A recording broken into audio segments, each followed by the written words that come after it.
The story of the Novodevichy convent, or the new Maiden Convent, started long before the events that took place in the 18th century, the events that everybody in the country has its own opinion.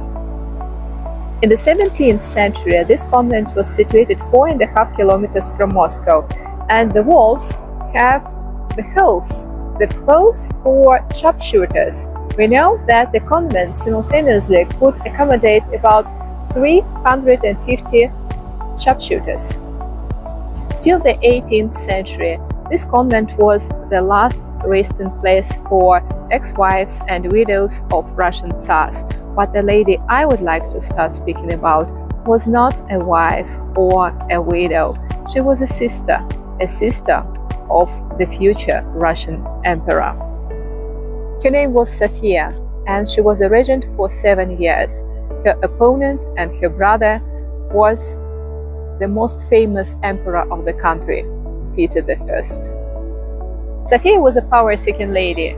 She ruled the country for 7 years and carried out her regency with a firm hand. She had to give way to her younger brother, but the moment she had to do it, she did her best to postpone this decision.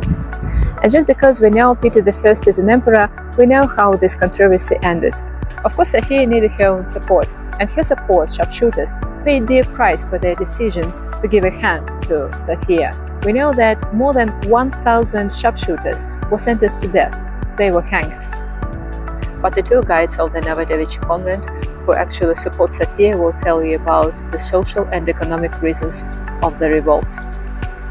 The winner is always right, the saying says, so the winner decided to imprison the lady into this convent. She lived there not alone, but with her sisters who were not allowed to get married and to have their own children. So there shouldn't have been any applicants for the throne except the children of Peter I. And these events and this lady made the convent a country famous.